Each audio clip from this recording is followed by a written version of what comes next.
Bienvenidos a la segunda meditación del capítulo 4 del libro de Filipenses. Le damos gracias a Dios por el pastor Ray Stedman, quien nos dio el permiso para usar estas meditaciones. Welcome to the second meditation from chapter 4 of the book of Philippians. We are thankful to God for Pastor Ray Stedman, who gave us permission to use these meditations. Hoy pongamos nuestra atención en Filipenses capítulo 4, versículo 2, que dice, ruego a Evodia y a Síntique que sean de un mismo sentir en el Señor. Today, let's put our attention on Philippians chapter 4, verse 2, that says, I plead with Evodia and I plead with Síntique to be of the same mind in the Lord. Aquí Pablo menciona que había en la iglesia de Filipos dos hermanas en Cristo que estaban peleando la una con la otra. Here Paul mentions that there were in the church at Philippi two sisters in Jesus who were quarreling one with another. Las hermanas estaban en algún tipo de desacuerdo y la disputa se había extendido a otras en la iglesia. Algunos estaban tomando partido y la disputa estaba empezando a retar la unidad de la iglesia. No se habían dividido todavía. No era una división de iglesia, pero estaban a punto de ello. The sisters were in some kind of disagreement, and the quarrel had spread to others in the church. Some were taking sides, and it was beginning to challenge the unity of the church. They hadn't divided yet. It wasn't a church split, but they were on the verge of it. Él dice lo que se necesita para resolver la dificultad sobre la base de la maravillosa revelación que se da en esta carta de la vida que tenemos en Cristo Jesús. Ahora se trata de tomar acciones prácticas. Hay dos cosas que deben hacerse. Primero, ser de un mismo sentir en el Señor. Paul says what is needed to settle the difficulty on the basis of the marvelous revelation given in this letter of the life we have in Jesus Christ. Now it comes down to practical actions. There are two things to be done. First of all, be of one mind in the Lord. Espero que me entiendan. Para resolver una dificultad o un problema con un hermano o una hermana en Cristo, la primera cosa que tienes que hacer es buscar hacer de un mismo sentir en el Señor. I hope you understand me. In order to resolve a difficulty or problem with a brother or sister in Christ, the first thing you have to do is seek to be of one mind in the Lord. Eso significa encontrar intereses comunes. Tú sabes cómo son las cosas cuando tienes una disputa con alguien. Son una de esas personas irritantes que siempre hacen las cosas de forma distinta o es difícil vivir con ellos.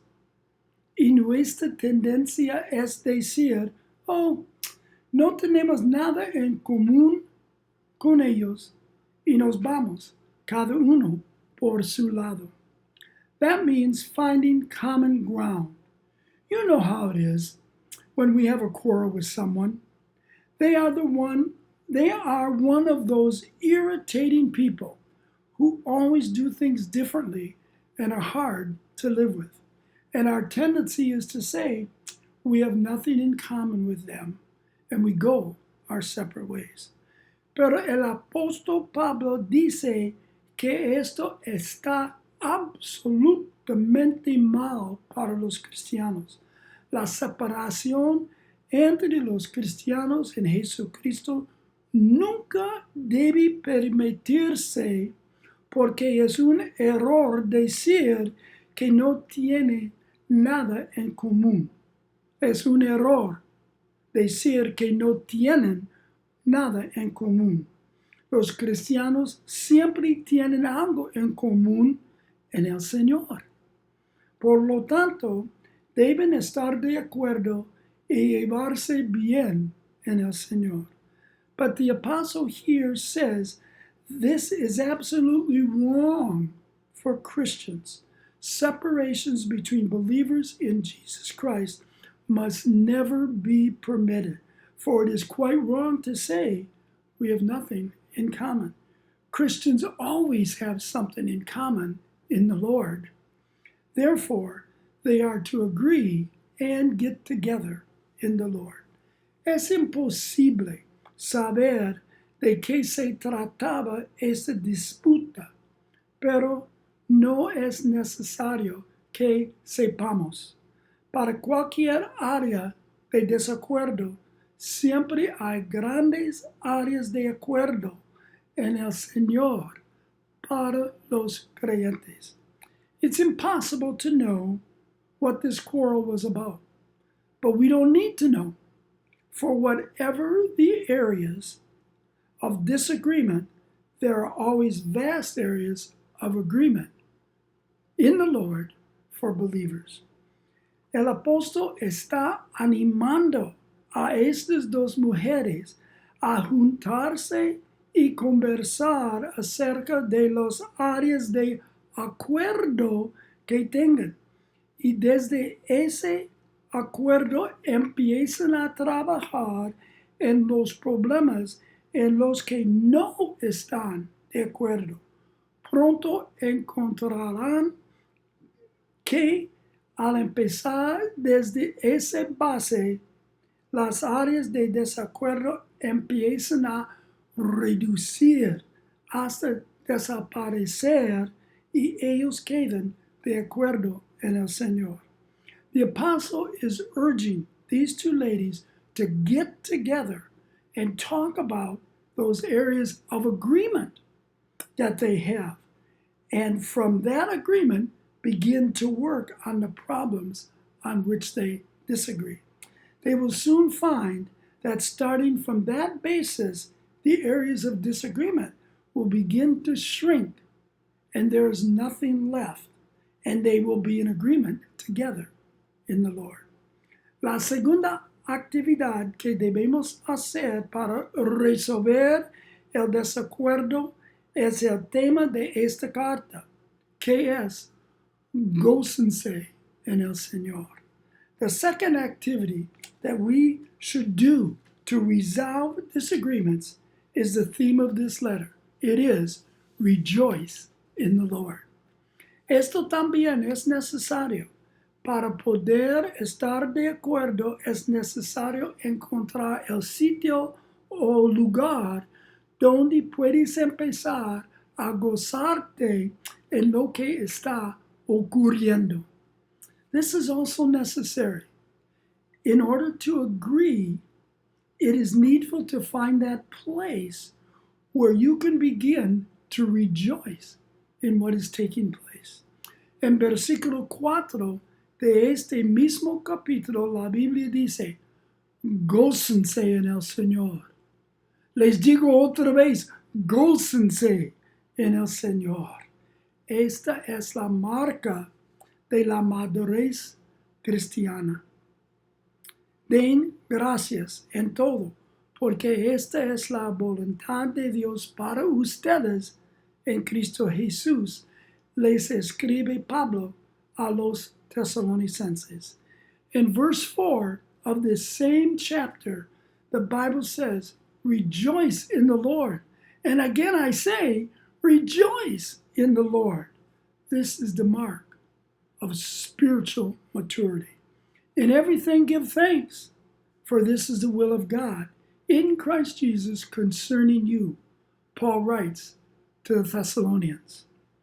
Aprende que todo lo que entra tu vida, incluso aquellos irritantes desacuerdos con otros, son mandados por el Señor para revelar algo en tu corazón que no has visto, o para darte la oportunidad de manifestar el dulce espíritu del Señor Jesucristo que está en ti.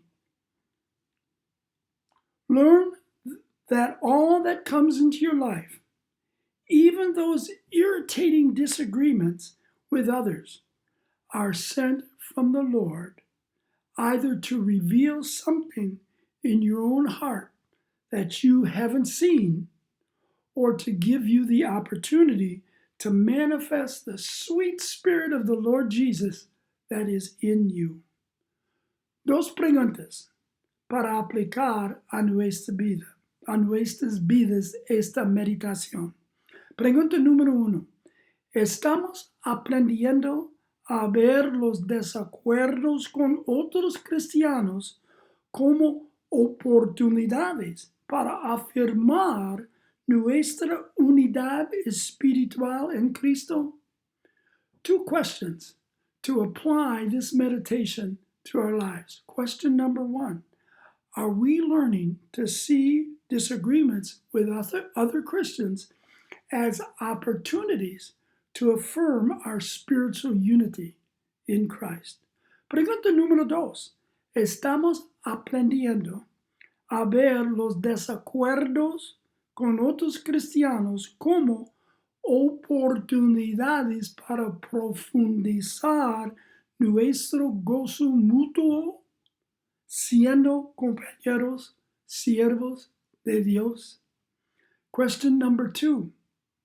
Are we learning to see disagreements with other Christians as opportunities to deepen our mutual joy in being God's fellow servants? Oremos. Let's pray. Oremos.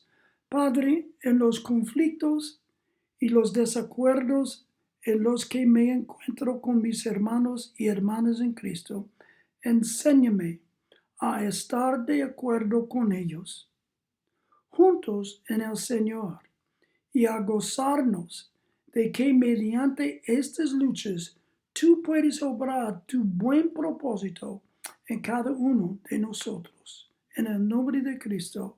Amen. Let's pray. Father, in the conflicts and disagreements in which I find myself with my brothers and sisters in Christ, teach me to be in agreement with them in the Lord and rejoice that through these struggles you may work out your good purpose in each of us. In Jesus' name, amen. Dios les bendiga y nos vemos en la próxima. God bless you, and we'll see you in the next one.